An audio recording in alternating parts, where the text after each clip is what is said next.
Welcome to the Mind Solution Podcast with Sarah Maud. The Mind Solution Podcast is for leaders like you who are passionate about well-being in the workplace because you understand that a strong, resilient and happy workforce is the key to your organisation's success. The Mind Solution Podcast is here to help you. So join us every week where we'll share with you powerful insights, strategies and know-how to ensure that your people and your organisation are truly thriving from the inside out.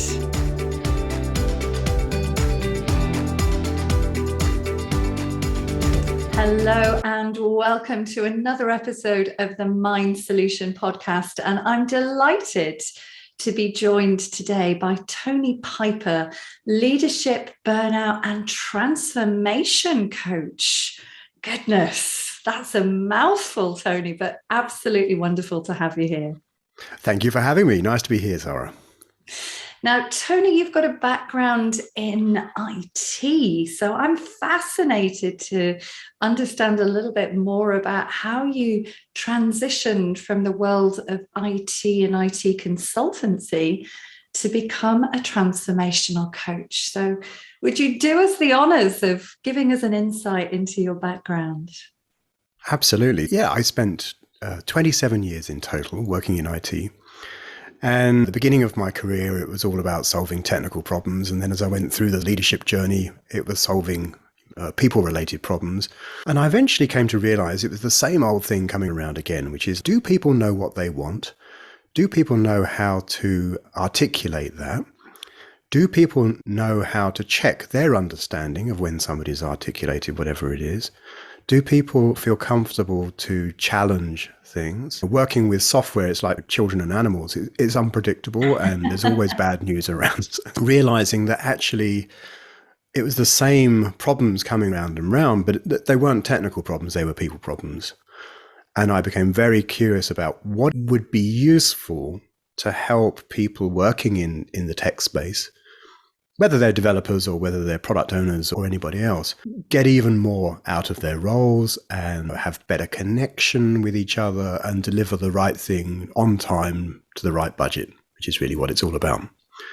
So I had started my people journey many years ago and came across the world of neuro-linguistic programming and studied with Dr. Richard Bandler and Paul McKenna and Michael Breen. So that was an interesting experience. And I blew hot and cold about that. But eventually I found some other coaching and communication approaches that felt a lot more comfortable and a lot more respectful as much as anything. And about 4 years ago, I decided to focus solely on coaching. And here I am now talking to you. And those are some impressive figures that you've worked with and certainly taught alongside. I know I've met Paul McKenna myself, and he introduced me to havening, which is a wonderful psychosomatic technique. And what I love about what you've just said, Tony, is about how problems were coming around, like the same problems, different organization. I know that's how I felt in HR. Because actually, when it comes to resolving IT problems, correct me if I'm wrong, but it's the people that you need to do that. Yeah, and it's all about understanding each other, and it's all about being open and transparent with each other and challenging each other and all those basic interpersonal interactions. And it's fascinating, isn't it, when we think about the world of business. And you and I both know that about 95, 96% of the way that we communicate, our thought processes, our emotional structures, all of that, almost like the motherboard of a computer, is managed by the unconscious mind. Yeah. And so our ability to resolve problems in the business world is fundamentally based on our own operating system. And yet, if we've never gone out of our way to evolve our own operating system, or the organization hasn't invested in us upgrading our operating system through whether that's leadership coaching or development or anything along those lines, then it's almost like we're still operating off those old Amstrad computers. Yes, absolutely. And realizing that no amount of tools and techniques can compensate for being in the right mood. Jack Pransky has a lovely book about parenting. I think it's called Parenting from the Heart. Great book if you're a parent or you work with children. And he goes on to talk about how mood affects action. You can have all the tools and techniques that you want, but if you're not in the right mood, you'll either not remember to use them, or if you do, they won't come across the right way because kids tune into the feeling of what's going on. Likewise, if you're in the right mood, you won't need the tools and techniques. So increasingly, I focus on state, on innate well-being, on calm and how we are. And the reality is that if you are feeling calm and grounded, things will go a lot better, whether that's understanding software requirements or whether it's creative problem solving or anything else. If you are calm and grounded, it will go a lot better. We don't teach this to people. We don't get taught it as kids. Our parents generally wouldn't have got taught it. And at school and at university and even in the workplace. So as I enter Act 3 of my career, I realized that so much of it is just about how we are. And if we can get in the right mood, the right state, things will go a lot better. And what's coming through from what you're describing there, Tony, is that level of self-awareness, that level of consciousness to even be able to identify what mood I'm in the first place, which might sound a bit bananas. I meet leaders and business leaders who don't necessarily even know that they are angry or controlling. I see that a lot in the corporate world, controlling. Anger, maybe, they can be quite angry in the way that they do business, but controlling. If they don't have that level of self-awareness, then they're just going to keep operating from that mainframe of their own internal computer, aren't they? When it becomes pervasive and it's chronic and it's happening all the time, then you lose sight of that. If you're always running on adrenaline, if you're always controlling, then you'd find it hard to recognize that you're doing it because you're doing it all the time. And further, you might rationalize it as, well, what do you expect? That's how things are done around here, or that's the nature of leadership. Or, of course, we work in this kind of industry. Well, of course, I'm going to be stressed. Of course, I'm going to be wound up. And it's interesting you say that, because I've lost count of the amount of organizations who I've spoken to or I've worked with that say, this is a very fast-paced environment. Like a badge. I do find that quite amusing, because I think I'd love to know how you're measuring fast-paced, like a fast-paced environment. How does anybody know when they work in something if it's fast-paced, if it's slow-paced, if it's medium-paced? Well, and is it a euphemism? Is it a euphemism for disorganized high stress? I'm going to throw that back the next time somebody says high-paced comment. Yeah, absolutely. So you're just, I love that. What does somebody need to have to operate in a fast-paced environment? A lot of coping skills, I would guess. And it feels like they never actually ask the question. It's almost that challenging the status quo, isn't it? That why do we think that fast-paced, whatever that actually does mean, is effective? Well, and the tortoise and the hare. I would imagine you've probably worked with a lot of hares in the form of burnt out individuals. Helping those people find a way to go a bit slower or a bit more sustainably is just so important. Now, that's not to say that we should all be sitting around meditating at our desks. There needs to be a certain degree of momentum and energy. But There's something about the line between fun and frantic and beyond. And if that pace is triggering your fight, flight, or freeze response, then it's not fun anymore. What we have to remember is that those typical sort of responses serve us well when we have to run away from bears or lift boulders. That kind of, but they don't really help us in a board meeting or a team meeting or whatever, or a one-to-one or whatever it is, because we're not at any physical threat. And all of those body systems with the adrenaline and the cortisol and everything else, they're to do with actually avoiding physical threat, or responding to physical threat, should we say. And that's not what's going on in the workplace, unless you work in a workplace that has some degree of physical threat. But most of us, when we're just typing away on our computers, it's not that environment, fortunately. Sometimes it's almost a sense, and this is only my personal sense from working with organizations, that there's a level of fear about teaching people to work at a calmer level, because it's almost like there's a misconception or a misperception that if we're teaching them that, they're not going to be as productive, the jobs aren't going to get done, that we need people to be able to respond in a demanding environment. And so I sometimes get this sense of, can you teach people to be a bit calmer, but not too calm, because we actually still have this belief that people need to be quite stressed to get the job done. Does that make sense? Oh, total sense. But if you were to go to a surgeon for an operation, how would you like them to be?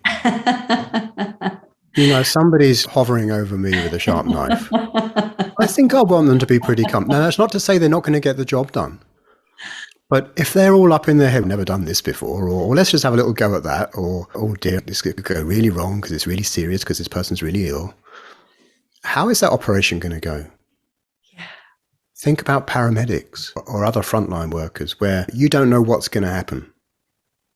Now, if you're a paramedic and you show up and you're panicking, what's that going to do to your patient? What's that going to do to the other people around? Why are you checking their blood pressure? Just put them in the van and off you go. Right? And the paramedic is going to be at their best when they're calm and they can access their learnt knowledge and their experience, and also their innate wisdom that will tell them what they need to do. If they're up in their head, like, oh dear, that does look bad, oh, that could have happened to me, or anything else that's going on, they're not going to do their best work. Now, I'm not saying that paramedics retain a Zen-like calm when they're doing what they're doing, but the closer they are to it, the better the job they're going to do. That's my contention. Absolutely. And it feels like with many organizations, although it's slowly starting to change, that the big missing piece of the jigsaw puzzle is business leaders fundamentally understanding what does it take to achieve and sustain an optimal level of high performance. And as you said, I loved what you said there about that inner wisdom. And we know that we can't access that inner wisdom or that intuition, those solution-focused ideas, as you say. If we're caught up in our head, we can't be our most creative. We can't access the executive functions of the brain. Yeah. We're in the stress response. Absolutely. So why would you go around wanting people to be stressed? And actually, that's where our paths joined. They joined not because we were both stressed, but we came across each other actually through a shared interest in snow globes. That's right. Now, for people listening, they might be thinking, what's this got to do with stress? Where are they taking this conversation? But snow globes are actually a very powerful metaphor, aren't they, for the stress response? Absolutely. And every time I share this, people get it. So I know that it's useful. So look, a snow globe contains snow, and there's something in the middle, and it's pretty when it's shaken. But when it's shaken, you can't clearly see the thing in the middle. That's how snow globes work. And so what needs to happen for you to see clearly again? I'm guessing that we'd need to let it settle. Right. Now, have you ever tried to force a snow globe to settle? I can't say I have, actually. What do you think might happen if you did? I would imagine, trying to think of a snow globe that I had as a child. I think mine had glitter and snow in it. Oh, look, you've got one in your hand. I've got a snow globe here. Yeah. Let's just try and... I can't see what's inside. Oh, yours has got glitter and snow. It's very pretty. I would imagine that it would become quite frustrating trying to get it settle. You might even just make it worse. If you were trying to tilt it strategically to make it settle in a certain way, you might make it worse. So what do you have to do? You just have to let it settle. And then you can see the thing in the middle clearly again. Now, this is a great metaphor for how we see the world around us. Out of curiosity, how many thoughts do you think we have every day? I do know the answer to this question. Can't say exactly how many I have, probably 70,221. Yeah, something like that. Plus or minus 3. And should I have a glass of wine? Should I not have a glass of wine? That's my plus or minus 3. It does that 35,000 times. So how many of your thoughts do you think about every day of those 70,000? Oh, that's a great question. How many of those thoughts do I think about? Because a thought is just something that bubbles up into your awareness, right? Yeah. So, yeah, how many do you think about? 10%, 25%, 50, 75? 100%? I reckon about 10 to 15%. It's definitely not 100%. Oh, no. We'd never get anything done.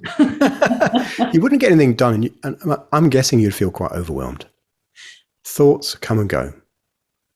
And sometimes we start thinking about thoughts. And that's the thing that creates feelings, by the way. I don't know whether your listeners know that, but they do now. All feelings are telling you something about your thinking. That's all it is. They're not real. But they can seem very real, can't they? Oh, yeah, they seem very real. And we think they come from other people and things. But it's not true. All feelings are doing is telling you something about your thinking.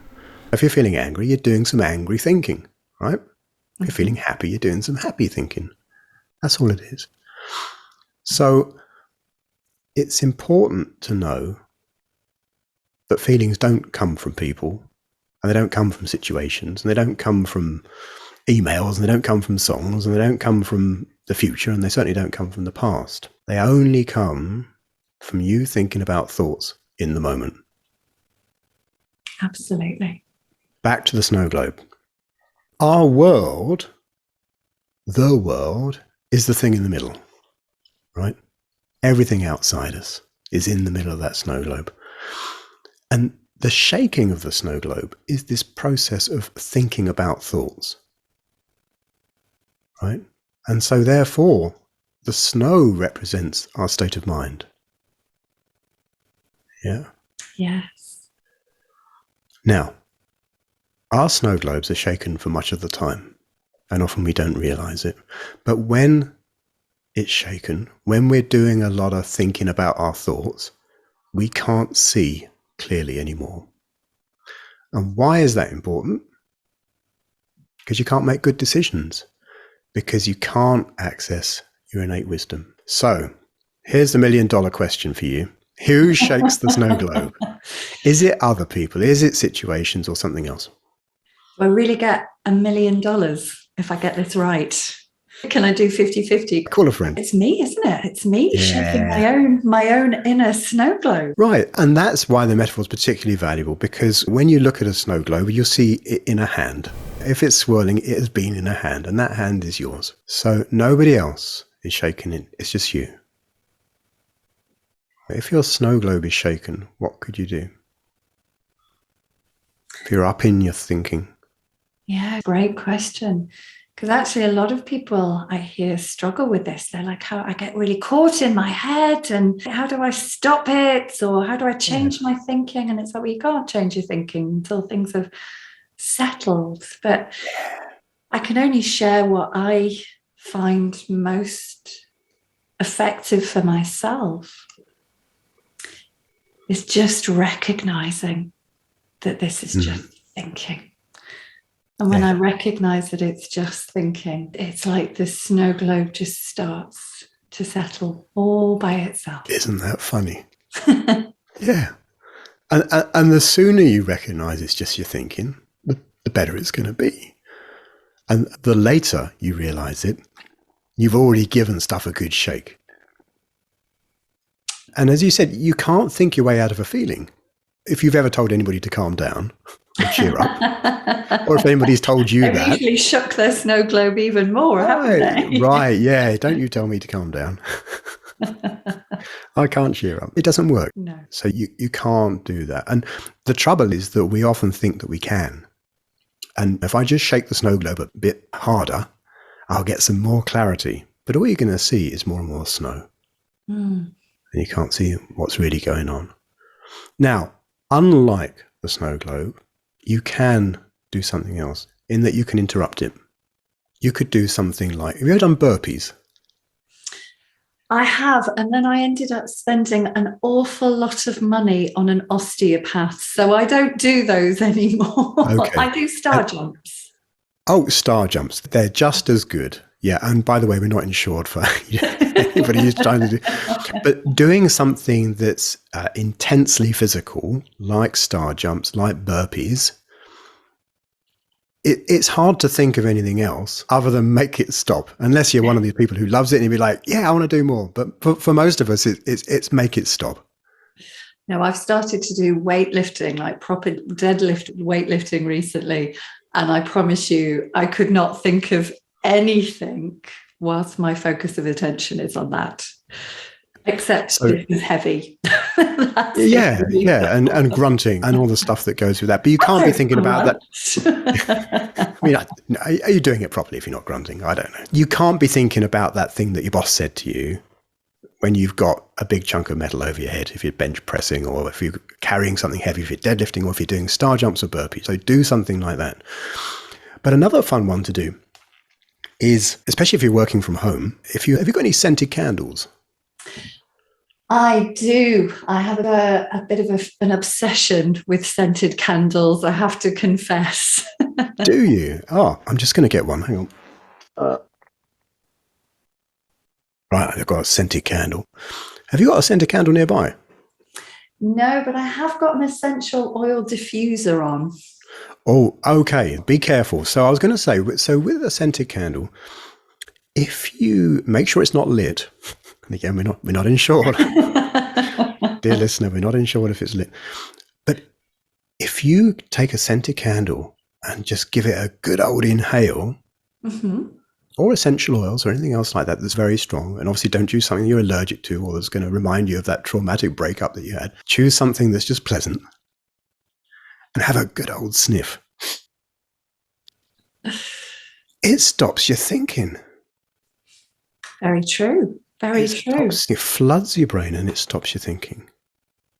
And that can be enough to just have a momentary insight, the fact that all it was that you were just doing a bit too much thinking. Yeah. And you can do it with things, obviously box breathing and meditation are ways to do that as well. You can do things like, how many toes do you have? Well, the last time I checked, I had 10. Right. Let's just check now. And dear listener, you can do it. Now, don't do this if you're driving because you might, accelerate or brake or something. But see if you can just, with your eyes shut or not looking at your feet, see if you can count your toes. The nursery rhyme immediately came into my mind. This little piggy went to market. There you go. Well, and how many little piggies can you count? Just by wiggling them. Oh, yeah. No, I've still got 10 toes, Tony. Yeah. And how much thinking are you doing about other things when you do that? Absolutely none. Yeah, exactly. So just focusing on some physical sensation, whether it's counting your toes or whether it's just fiddling with something, just really get into focusing on it. They are great ways to interrupt what's going on. So you can do all of that in meetings. You might not have a scented candle handy and you might not be able to do star jumps in a client meeting. There are things you can do to interrupt things. But what would be a better strategy, do you think? To not shake that snow globe in the first place. Thank you for playing. Ding, ding. You win the prize. Yeah, don't shake it. And the trouble is that, as I said before, shaking it often feels good. Even if it's in anger, yeah. A van driver's just splashed you as you were walking down the street. There's a certain amount of anger that would feel really good in that situation, in shaking your fist as they drive off into the distance. But when you do that, it's going to take time to settle. It is.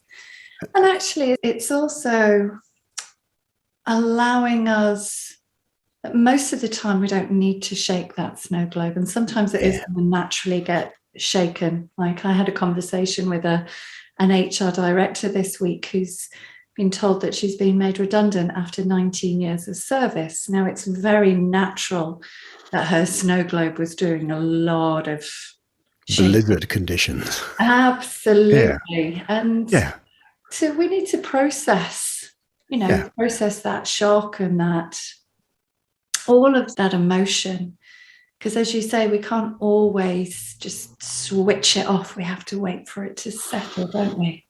Yeah. If it stops serving you well, then maybe that's the time to stop shaking it any further. If you're getting so upset by something that's present or past or future, and if you don't need to, maybe it's good not to. Absolutely. And especially around, as you say, past, present and future, because we come across so many people, don't we, that do that what if thinking. Oh, yeah. And they're shaking future snow globes. The thing is that your feelings can't come from the future because they haven't figured out time travel. No, not yet. Not unless it's, who is it? Doctor Who? Just in the same way they can't come from emails. Google hasn't invented a way for you to feel bad. It's got nothing to do with it. When I'm working with people experiencing burnout, one of the questions that I ask them often, and they often don't like me asking, is, what's your involvement in all of this? Because, of course, it's the toxic work culture and it's the evil boss and the market conditions and all that stuff. But actually, so much of what causes people to eventually become burnt out, which is generally due to prolonged unmanaged stress, is about unnecessary vigorous shaking of the snow globe. If you can see your hand reaching out to get the snow globe, you do have a choice if you can catch yourself doing it. That's actually a very powerful visualization. I can see my hand I could see that in my mind, like reaching out, as you say, for it. So you do have a moment. The snow globe doesn't suddenly appear in your hand, right? There's the act of reaching out for it. Yes. Because I know certainly one of the things which we teach around when we first start to learn this stuff, if we've never practiced not shaking our snow globe or having shaken it and allowing it to settle, a lot of leaders sometimes say, how do I remember to not shake it, or how do I remember to settle it? And it's like, well, you could have a big Post-it note on your you could have a snow globe. You could have a snow globe, absolutely. I think snow globes are going to go out of stock after people have listened to this podcast. It's very natural, isn't it, that sometimes when we're so deep into the shaking that we might not necessarily realize we've shaken it because we've got any number of thoughts, pieces of snow darting around our mind that we can't see within the thick of it. Well, going from heavy snow to blizzard is quite subtle. Exactly. You can't see. Yeah. But things do. The more that we catch ourselves, I certainly know from my own experience, the more I catch myself and go, I'm just shaking my globe. Yeah. And that's all it is. Yeah. And you can ask yourself if you needed to or if you wanted to. And if you didn't need to or you didn't want to, then that's some information for next time. But what does eventually happen is that you do begin to notice when you're about to do it. Yes. Yeah. And if you're present enough, you can make an informed decision about whether it's worth it. It's funny, actually, I had a manager on one of our management mental health training courses this week who I did have to laugh because we talked. Well, that's a good way to interrupt the snow, by the way, is laughing. Laughing, absolutely. If somebody wrongs you, just laugh. If you're going to laugh later, why not laugh now? We were talking about her calming down her mind because she's an excessive overthinker. So she shakes that snow globe a lot. She said, I haven't got time to meditate. I said, how much time do you waste overthinking? And she went, oh, hours. I said, okay, well, if you waste hours overthinking, I'm kind of guessing you might have 5 minutes to just practice a bit of meditation. Because we do, don't we? We waste hours going over and over things. Yeah, and you never get clarity. I always say overthinking is overrated. Overthinking is overrated. Thinking is valuable, but overthinking, no. Absolutely. So I'm guessing that all of our listeners are going to go and buy themselves a snow globe. If you're in New York, you can get one of the Rockefeller Centre. If you're in London, Tower Bridge. If you're in Scotland, maybe get Edinburgh Castle. And you can pop it on your desk, and that can be your best Christmas present, can't it? What would happen if, especially as leaders, if we were able to be much more deliberate about our state, rather than assuming that we're a victim of circumstances and that the reason we're feeling a certain way is because of stuff that happened outside? What would happen for us in terms of our well-being, and what would happen for the well-being of the people around us? As leaders, we're privileged to have people working with us, and we can have a massive impact, for better or for worse, on those people. Indeed. And would you rather be the kind of leader that helps people stay calm under pressure? Because there's nothing about this that says you can't have pressure, but it's just about what frame of mind you're in when you're experiencing the pressure. Or would you have people who feel fearful and stressed under pressure?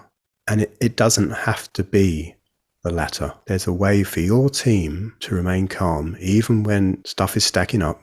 We should never assume that the only acceptable response is stress, anxiety, and all those other things. If you can show your team that under pressure, that you're still able to remain calm, guess what? It's back to parenting again.